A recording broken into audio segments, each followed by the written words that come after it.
Hi everyone, how are you? I hope you're all well on this beautiful Sunday afternoon. I'm just sitting down to film a really quick video. For those of you who don't know, my name is Adaku Parker. I am the owner of Dovetailed. Dovetailed is an African wax print fabric shop. I have a studio in East London from where I sell my fabrics. I have pop-ups which I hold from that studio, and I also sell online via my website Dovetailed, and I also sell on Etsy. Here are just some of the gorgeous fabrics that I sell them by the yard. They are African wax print fabrics. They're 100% cotton, and they are printed using the batik method, originally the batik method of wax resist printing, whereby you use wax to, as it were, put a design onto different parts of the fabric. You then effectively dye the fabric in an indigo bath or red coloured dye or green coloured dye, depending. And that begins a very complicated process of effectively dyeing fabric. Many people think that it has wax on it, that the fabric has wax on it. It doesn't. The term wax is really the wax printing, and it's a wax printed fabric. I also design sewing patterns that I sell. I've got 3 of my patterns here. So this is my latest pattern. It's a the Megan tunic dress. I also have a Priscilla top. This was my second pattern. It's actually the one that I'm wearing. I'm wearing it in a fabric that I've called Symbols of Strength on Saddle Brown. I believe I still have some left on the online shop, not that many, but definitely some. And finally, my first ever pattern, the Althea skirt. It is an A-line skirt, elasticated waistband, huge pockets, and one that proves very popular. In fact, they're all quite popular and all selling quite well, which is great. So I wanted to come on today to film a really short video, which I've called What's in My Sewing Box. I've been thinking about the fact that the Great British Sewing Bee is starting again. Yay! So it's going to be on every Wednesday from the 22nd of April, 9 o'clock on BBC One. And I know that so many people who already sew are going to be sewing more. I know people who have never sewn before are going to be interested in learning about this fantastic hobby. And I thought it would be really good to start, not so much start, but to think about people who are starting to sew, because although I sew, and I sew quite a lot and I sew quite often, I only learnt to sew in 2016, so September 2016 until about June 2017. I did a series of evening classes, short courses on different aspects of sewing and textiles and garment construction, pattern cutting, etc. And one of the very first things you will do if you're taking this up as a hobby, which I strongly encourage you to do, is you will amass a range of sewing tools. So I thought it'd be really cool to come on and tell you as quickly as possible, I don't want it to be too long, what's in my sewing box. So I don't want to make too much noise either with this thing. So here is my sewing box. I can't now remember what this came with or where I got it from, but I know that somebody watching this will recognise this blue and say, oh, Darku. So if you recognise this, and you can jog my memory as to where I got this from. I don't remember. I mean, what's in there now is not what was in there when I bought it. You know, I have very much made this my own. I'm going to try and not make too much noise, but bear with me. So one of the things you will need is a tape measure. if I bring this slightly forward. A tape measure. Try and find one that has both metric and imperial. So you will have the imperial inches on one side and then the metric centimetres on the other. Millimetres and centimetres on one side and then inches on the other. So that's really helpful because, you know, I do find I sort of flip and flop between both measurements. Many, I suppose, modern sewing patterns will have the metric units, will work in metric units. I think mostly things are in metric units. I think maybe I particularly would want to have both units there because these fabrics are sold in yards. So because they're sold in yards, when I'm thinking of a half a yard or a quarter of a yard, I'm thinking in inches. And I also did African fashion as one of my courses when I was learning to sew, and everything was in inches. So I'm sort of both inches and centimetres, I suppose. But yeah, it's just worth having anyway. A tape measure you will need. You can get one that has inches and centimetres. Great. Another really useful tool is a sewing gauge. It's called, you'll hear it called a sewing gauge. You'll hear it called a seam gauge. These are really good. These are so good for many things. Hems, buttonholes, anything where you need to measure the size of a seam, if you need to measure the size of a seam, and that sort of thing. Usually hems. Initially, it will be mainly hems and buttonholes. And you would use this red plastic bit, line it up, as I am doing here, against 1 centimetre. And if you need to make a 1 centimetre hem, you know that that distance between the very first line and your red mark is 1 centimetre. So these are really, really useful.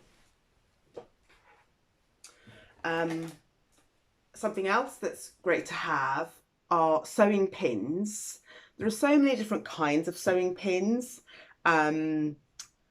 I have here 2 kinds, which I seem to be getting on with quite well. So one type are what are called, in fact, I've got 3 types here. I don't know if I'll show you the third, if I'll be able to show you the third.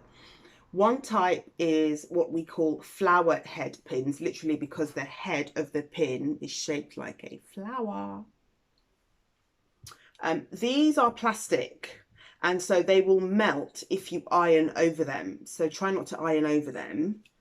You also have what are called glass head pins, because the head of the pin is made of glass. These you can iron over. So they're quite good for that. There are bigger ones of these. I've got really small ones that came with this Love Prim. This is a Love Prim magnetic pin cushion. So something else you will need is a pin cushion.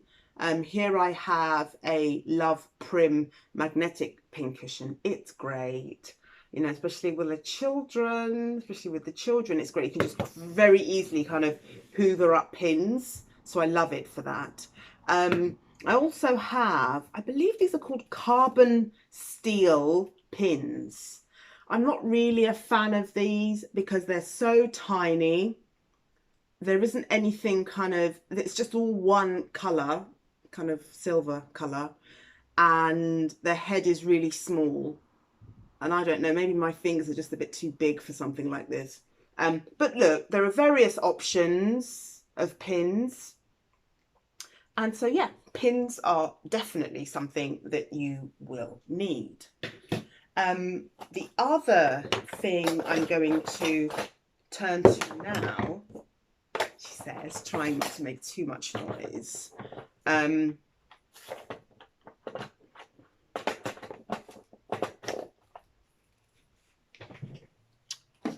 excuse me.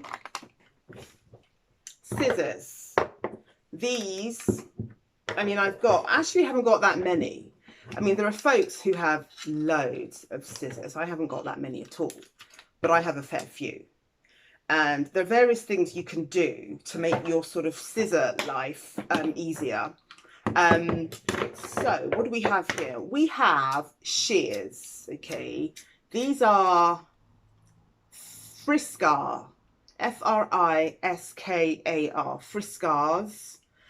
These are also Friskars, and these are also Friskars. The very obvious sort of orange is a giveaway with these. These are great tools. They're not cheap. I think I bought this, it was 30 quid. These are just your standard shears for cutting fabric. These, now I'm not going to remember what these are called. Pinking shears. Okay, and the reason they're called pinking shears is because they have this groove, this pattern in the blade that allows you to make what are called pinked seams. So it's just pinking seams, or pinked seams, is just a way to describe the finishing of seams. There are many, many ways of finishing seams, so many. One way is pinking. And so what you would do is you would literally cut along the seam, create this sort of perforated pinked edge, and that stops fraying. That's what those are. Embroidery scissors. Okay, so you're at your sewing machine, you've just finished a stitch, and what will happen is that there'll be some loose thread, or there'll be the end of the thread, and you will simply take your embroidery scissors and snip. These are great for just sort of getting those loose threads when you're sewing. And paper scissors. Paper scissors for things like when you're cutting pattern paper. So if, for example, you buy a sewing pattern, a lot of the independent pattern designers use really thick paper, thick pattern paper on which your full-size pattern is printed. But you want as much as possible to kind of leave that in really good condition, so it can be reused and reused. You don't want to cut that out or anything like that. So what you would do, because many of these are multi-size patterns, you know, mine, for example, are sizes 8 to 26. So if you're, let's say, a size 12, you would use tracing paper or pattern paper to mark out the size 12 using the various marking tools that are available. And then you'd want to, when cutting around on that paper, you'd want to use paper scissors. So just any cheap scissors suitable for cutting paper. You wouldn't want to use your fabric scissors for doing that, because by doing so, your fabric scissors can become blunt over time. So those are scissors. Very important for your sewing.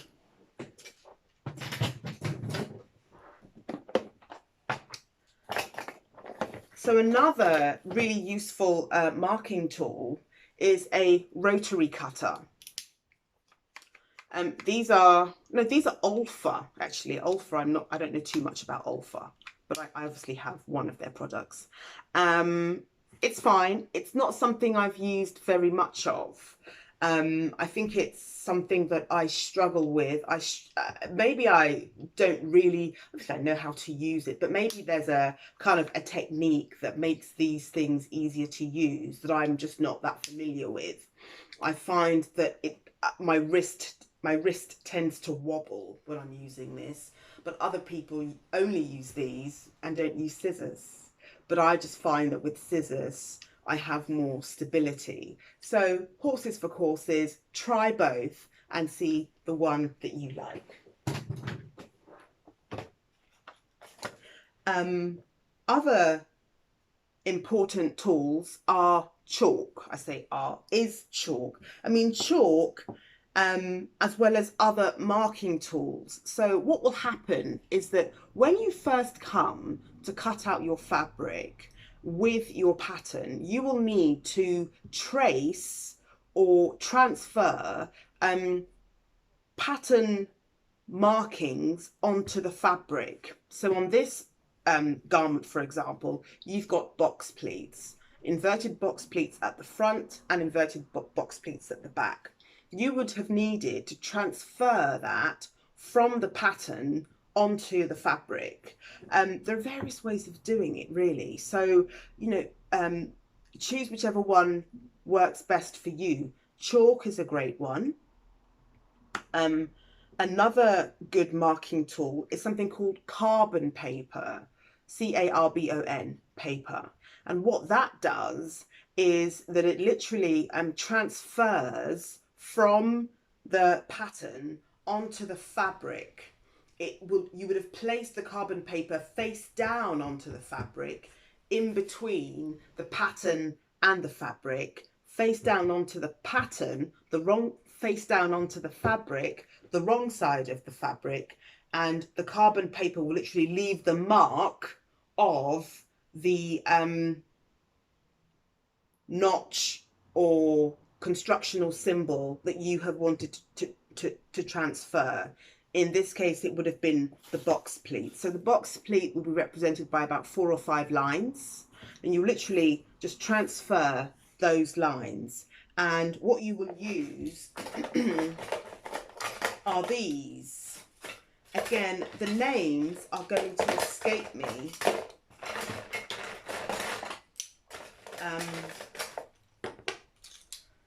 So this is clover, a clover.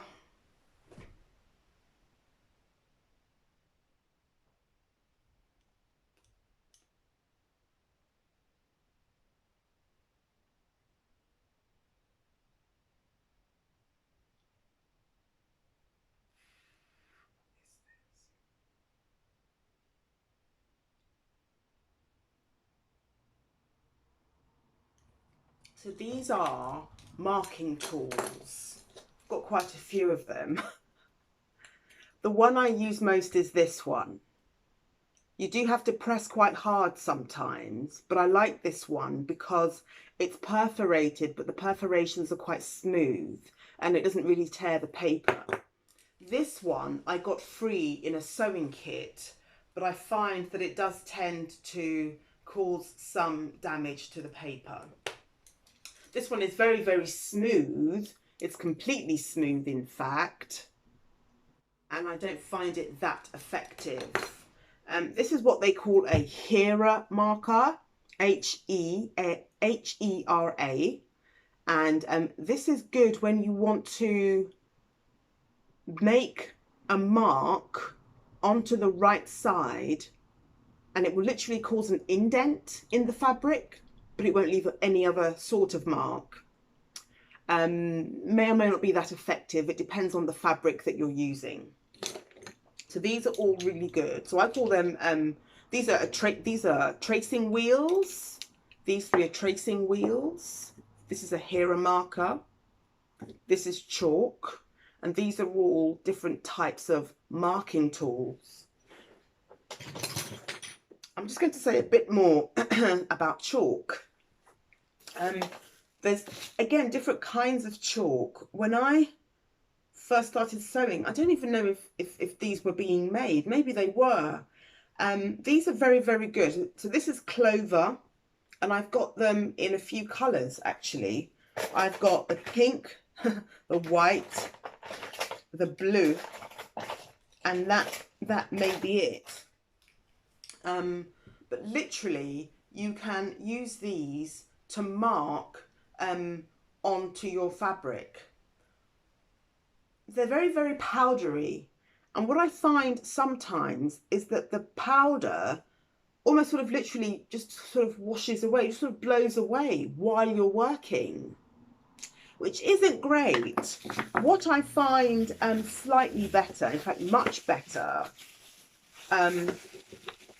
is something like this.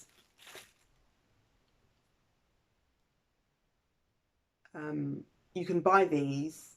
You'll see them. They come in sort of red, white and blue, or yellow, white and blue. You can buy them three. They're sort of 3 blocks of triangular shaped chalk. There'll be a name for them which is escaping me, but they're really good. And with these fabrics especially, because they're printed on both sides of the fabric, sometimes it's not that easy to tell the right side and the wrong side apart. So if I show you, for example, this is the right side, this is the wrong side. There's very little in it. And so when you're working, it can be quite tricky to know what's what. So what I like to do when I first start, before anything else, when I say before anything else, before cutting, so I've washed and I've pressed, and I'm just about to cut. Before I cut, I will use chalk to mark on the wrong side great long lines, so that once I start cutting away, I'll still have whatever is left. Once I've cut away, and I'm left with my bodice piece, my bodice front and my bodice back. When I look on the wrong side, I can still see the chalk marking. And it's great, especially if you're sewing at night or you're sewing in not great light, that you can still see which is the right side and which is the wrong side. So those are great.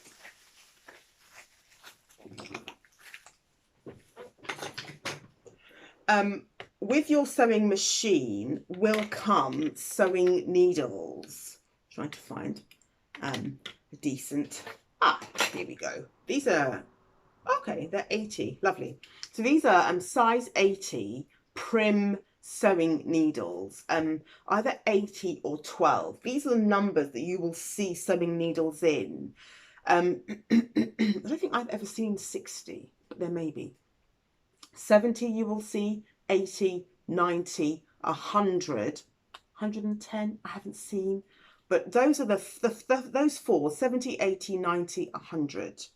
For most fabrics, those four should be fine. So 70 will be the finest. So for your finer fabrics, you will want something like that, or that actually, a size 70 needle. And for your heavier fabrics, such as denim, it will be the 100 size needle.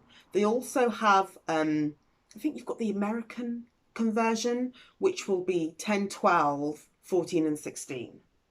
So those are your sewing needles. I actually sell some of these on my website.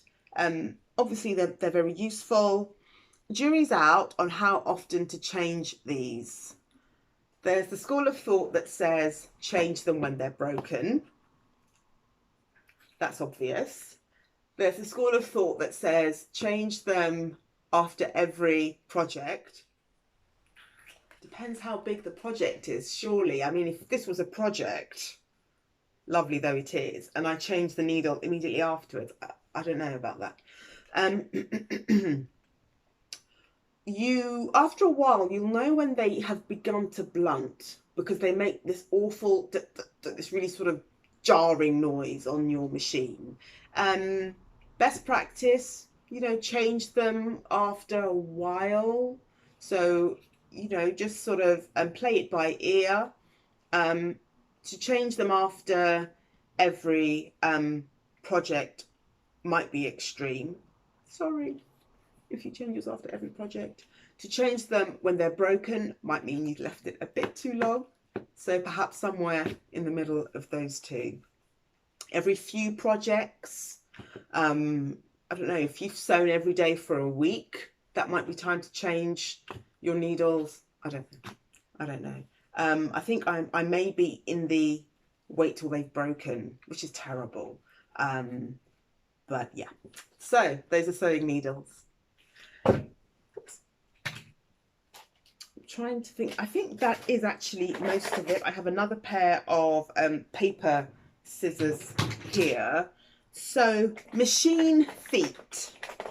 Sewing machine feet, and these will come with your machine. I'm not going to go into that much detail actually, because these machine feet are really for my machines. There's probably not much point showing that at all.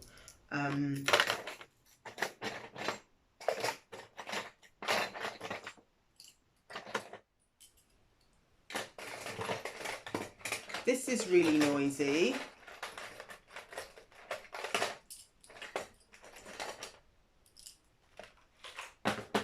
So the last thing I'm going to show you are fabric clips. So these are great when you want to hold multiple layers of fabric together, and the pins just won't quite do it. So if, for example, you're making a bag, quite often with bag making, you may be using 1 or 2 layers of interfacing plus your outer fabric plus your lining. When you get to the seams, or when you get to an area where seams are crossing each other, where seams are meeting, that can lead to quite a bit of bulk. And the kind of machine needles I've shown aren't always able to really penetrate those number of layers, that number of layers. That's where these come in really handy, because these allow you to just literally clip those layers together as pins would do, but these are able to do so more effectively without leaving too much by way of any marking on the fabric or indent on the fabric. So that's really good as well.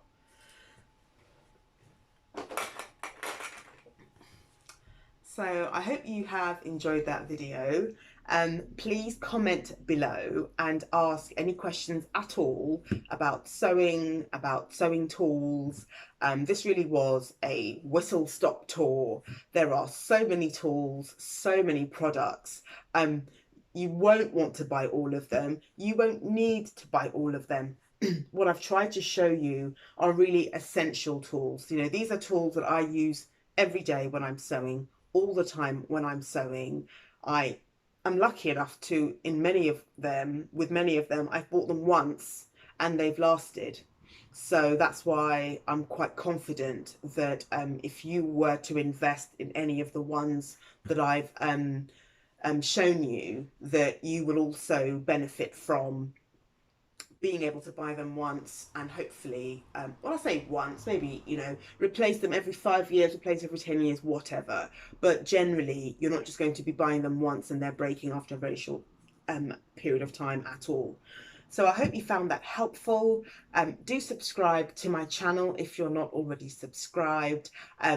Press the notifications button so that you can be alerted to when I have a new video out. And I look forward to seeing you next time. Take care and do enjoy the Great British Sewing Bee if you're watching. Bye.